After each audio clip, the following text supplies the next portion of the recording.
The dimly lit tavern at the edge of Zenith Station was the kind of place where deals were made in whispers and credits exchanged under tables. Perfect for what Vazik needed. The Centaurian diplomat's 4 eyes scanned the room nervously before settling on the hooded figure in the corner booth.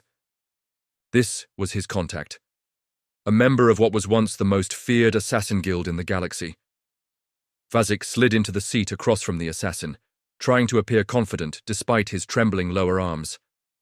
The assassin's face remained in shadow, but the faint blue luminescence of his skin marked him as Rixian. 4 slender fingers tapped rhythmically on the table as he sized up the Centaurian. "State your business," the assassin said, voice like gravel against metal. Vazik leaned forward. "I need a problem eliminated, a specific individual who has caused me great dishonor." The assassin's tapping stopped. "Species?" "Human." The tavern's ambient noise seemed to dim. Several nearby patrons glanced over, briefly before hurriedly returning to their own conversations. The assassin's luminescent skin flared brighter for a moment, a Rixian sign of surprise or agitation. "No," he said flatly. "I haven't even told you the payment," Vazik protested. "I can offer double your standard." "I heard what you said," the assassin interrupted. There's no way in the galaxy anyone could be that monumentally stupid," Vazik bristled. "I was led to believe that the Blackhand assassins could kill anything." The assassin's hand shot forward, grabbing Vazik's throat with alarming speed. "Keep that name out of your thrice-damned mouth around here," he hissed. I apologize," Vazik stammered when the grip loosened. "I meant no offense. We had to abandon that name after the bad deal with the Delpan Empire years ago," the assassin said, settling back into his seat. "I don't care about any empire. I want you to kill a human." The assassin's mandibles clicked angrily. "We don't take contracts to kill humans. Then I'll just contract someone else. You can try." The assassin ordered 2 drinks from a passing server. "None of the other guilds in the galaxy will take that job. And even if you found an independent with a death wish, they won't get the job done, not without either dying or ratting you out." Vazik's upper eyes narrowed. "You can't really believe that humans are unkillable." "I never said they were unkillable. Quite the contrary. I personally know they are definitely mortal." The assassin leaned forward. "But we don't take on contracts to kill them." "Why in all the hell's not?" "Because the only way to kill a human and live long enough to enjoy the money for the job is to drop a neutron bomb on them from orbit just to be safe. Then you grab the fastest ship you can and book it before the rest of the humans find out what you did." His voice dropped to a whisper. "After that, I suggest finding a way to another galaxy and staying there for the rest of your miserable life." "You're having me on." The assassin studied him with compound eyes that had seen too much death. "Tell me, does the planet you come from have compulsory education?" "What does that have to do with anything?" "Indulge me."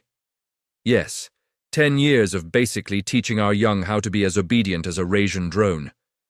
Vazik waved dismissively. "Sounds about right for any government-run public education." "You learn any history lessons there?" "Some. They must not teach galactic history, then." The assassin gestured to the seat beside him. "Sit by. Order another round, and I'll tell you why no assassin worth their blade will take on a contract to kill a human." The drinks arrived, and the assassin took a long drag of his before turning to Vazik. "You remember I mentioned the Delpan Empire?" "Yes, what of it?" "Do you know what happened to them?" Vazik shrugged. "Their empire broke after they poured too many resources into trying to tame a death world. That death world is the human cradle world, and the planet didn't break the Delpan. The humans did." "How?" The assassin took another long drag of his beer. "The Delpan Empire used to rule this half of the galaxy. Hundreds of species and civilizations held in thrall or crushed into dust. Serve or die. That was the Delpan way. The council that presided over what wasn't Delpan territory back then could do little to stop the ever-churning war machine that drove Delpan expansion. They would posture and debate and even beg, but nothing they did could slow the inexorable march of the Delpan. System by system, the galaxy was falling under the rule of the Emperor," Vazik nodded. This much he knew from the limited history teachings of his youth. Then they happened upon a system called Sol by its inhabitants. The name wasn't being used for any other system, so the Delpan let them keep it. The humans resided on the third planet in the system, poor sods. They had just started really exploring their home system when the Delpan came knocking. The assassin's eyes seemed to look through the wall of the tavern, back through decades of history. The humans were divided into various socio-economic groups that they called countries. This made it easier for the Delpan, as the fractured nations of humans were slow to respond, and the legions swept across the land without their next target, being any wiser about their doom approaching, thanks to communication jammers. Despite all these disadvantages, the humans resisted mightily. 1 galactic standard month. That's how long it took for the Delpan to claim dominion over the planet. Most pre-FTL worlds fell within a week, but those humans fought like demons, especially when the remaining countries finally figured out that they were being invaded. They even managed to bring the Delpan ground troops to a halt once before reinforcements were dropped, and the last bastion of resistance fell. Vazik tried to imagine it, a primitive species holding off the might of the Delpan legions for a full month. It seemed improbable. From there, it was the usual boring administrative tedium, splitting the new slaves into work groups and assigning them jobs that would ultimately benefit their new overlords. Many of the surviving humans were farmers and ranchers, so the Delpan let them do what they were good at. An army marches on its stomach, I believe is the old human saying, and the Delpan war machine was hungry indeed. The assassins signaled for another round. A few 100,000 were taken off-world to work in the mines elsewhere. Those humans are unnaturally strong and durable due to the high gravity of their world, so they excelled at the dangerous task of mining. The worlds and species conquered by the Delpan usually followed a handful of events, as though they were reading from the same script. First, there was a year or two where the overlords and administrators would have to be very liberal with the whip until the slaves learned the new order of things. Then, there'd be a few years of relative peace, followed by a period of rebellions and uprisings 5 to 10 years after the initial conquest. Once those were beaten down, there usually wasn't enough fight left to try again, so the survivors just gave up hope. The assassin's mandibles twitched in what might have been a smile. These humans didn't follow the script. They grudgingly fell in line a few months after the invasion was done. And when the expected uprisings never happened, I imagine the Delpan were feeling pretty proud of themselves for beating the fight out of the primates. He leaned in closer. If I only had one compliment to give the humans, it would be this: they are natural hunters. They know how to wait patiently for the perfect time to strike. For 20 Earth years, the humans worked and lived and bred like cling rats. Not that the Delpan cared how many more humans were being born. More meat for the grinder, they would say. They would even give incentives like extra rations and special privileges if a human female produced more than 4 offspring. The assassin's voice dropped. If only the Delpan knew! The humans weren't breeding more workers. They were growing an army. Vazik's 4 eyes widened. They planned this? Oh yes, the human administrators and rulers that surrendered to the Delpan were at least half-fake puppets, sent to give the illusion of surrender while the real governments hid underground, literally in some cases, and continued to direct their forces. Hidden training camps, nighttime schools, secretly printed pamphlets about how to one day throw off the chains of oppression. Those humans were clever in hiding it all from their overlords. Then, when the Delpan war front was dozens of systems away on their conquest of the galaxy, it was time. The human leaders, long hidden in their secret holes, had been planning. While scraps of stolen Delpan tech were being meticulously reverse-engineered by their scientists, they had been gathering resources for their rebellion since they surrendered. While the Delpan had been gloating, the humans were preparing. And, now finally ready, they made their move. The assassin's storytelling had attracted the attention of nearby patrons who had quietly shifted their seats to listen. It was small at first. All rebellions are.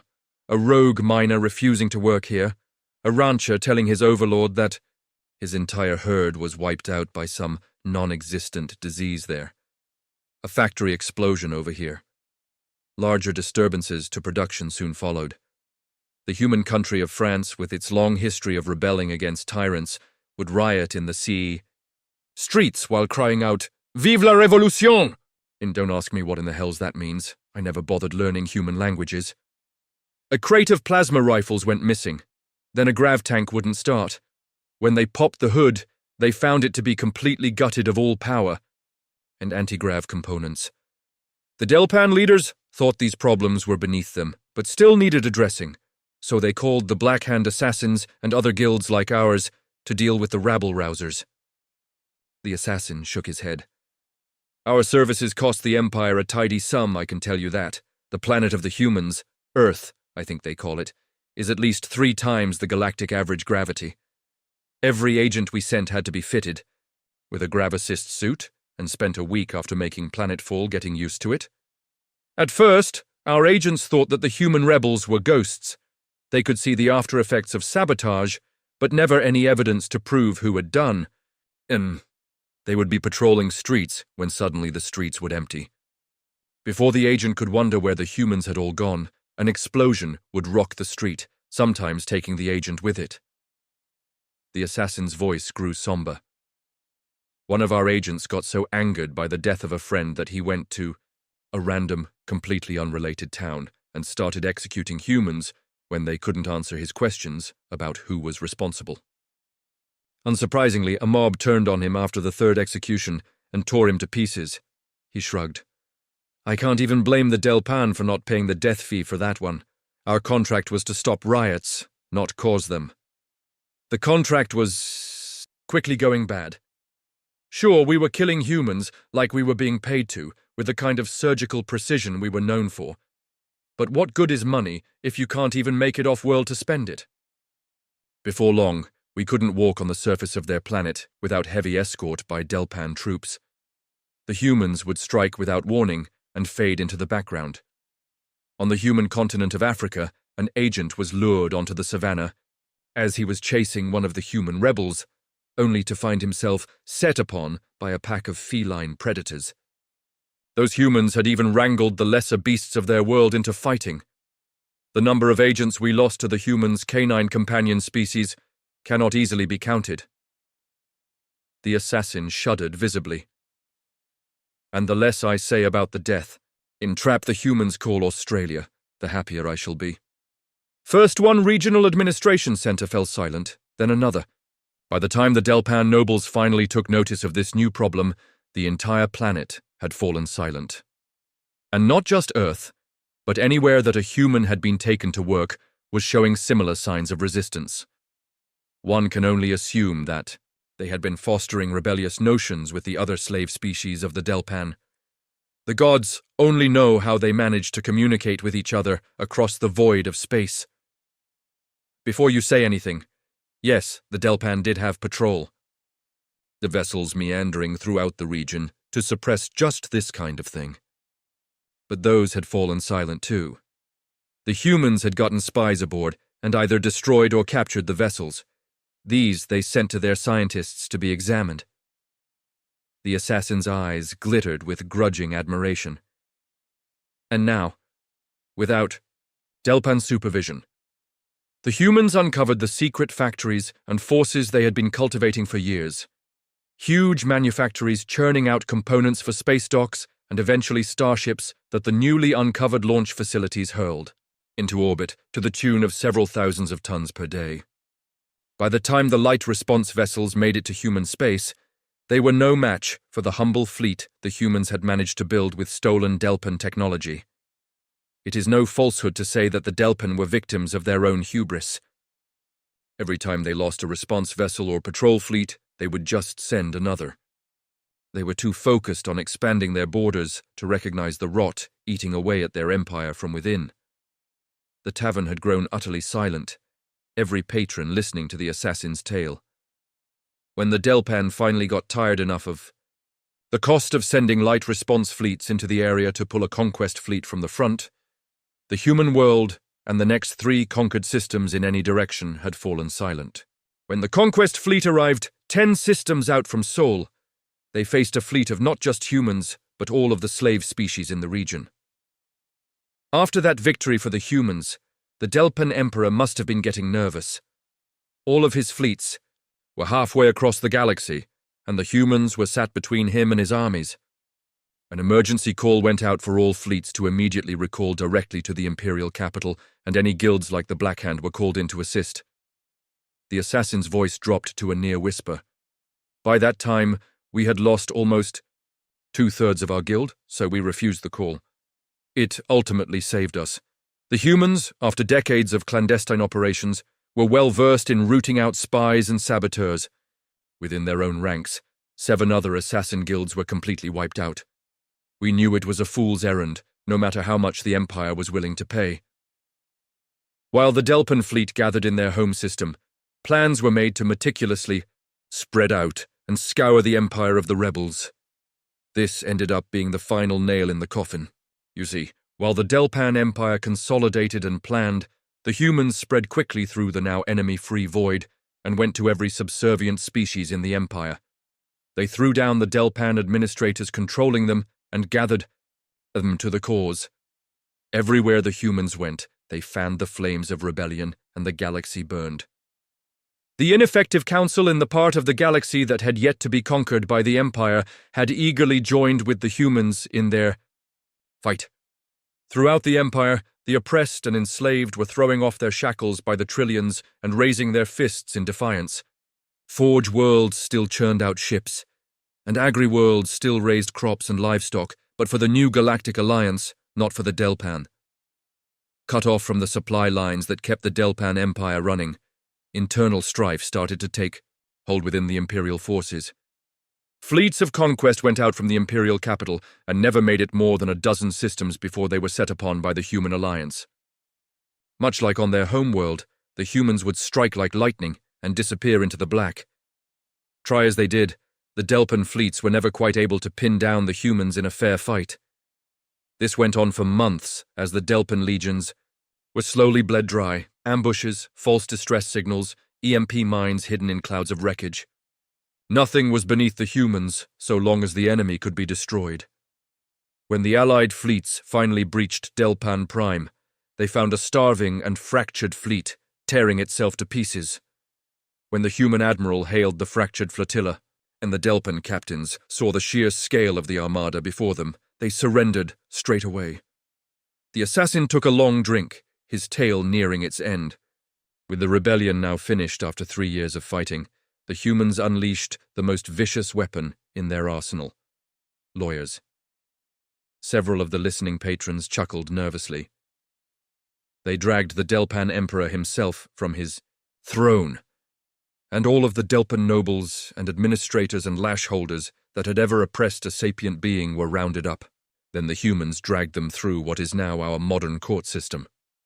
It was far and away more civilized than Delpan court, where the accused would be brought before the emperor or a representative, charges would be read, and the accused would be shot without even the ability to defend themselves. By the time the trials were finished, the emperor had died of old age, and his successor was made to right the wrongs done to the galaxy. The Delpan Empire was broken, and all that is left of the Delpan is a few systems in the far reaches of the galactic southern arm. Many feared that the humans would turn around and conquer the galaxy for themselves.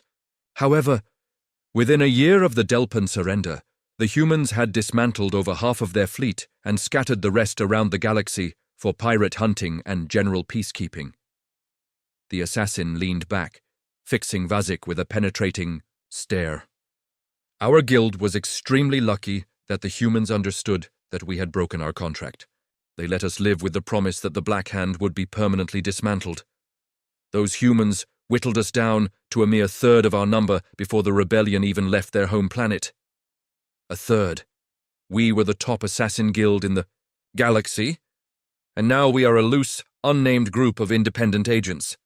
So you see, young one, we don't kill humans. You kill a human, and their family will hunt you down. If you kill their family, the species will hunt you down.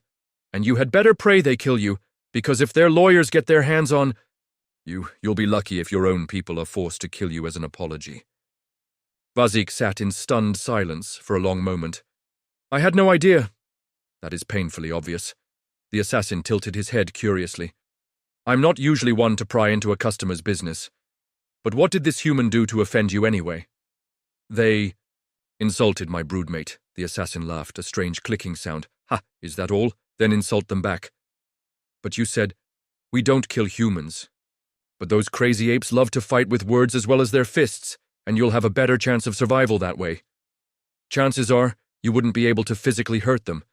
But if you took the time to explain to them that you were offended, they may even apologize. They would do that? Vazik asked incredulously. They are monsters on the field of battle and demons when they have been wronged, but they are not uncivilized. If they were, they couldn't have rebuilt the council to what it is today. They hold the head chair position and will likely do so for generations to come. They are a firm race, but fair in their adjudication. The assassin drained the last drops in his glass and looked balefully at the empty vessel. Now then, my cup is empty. Unless you wish to fill it again, I think we're done here. Vazik stared at his untouched drink, reconsidering everything he thought he knew about the galaxy's history and about challenging humans. Perhaps a strongly worded message would suffice after all.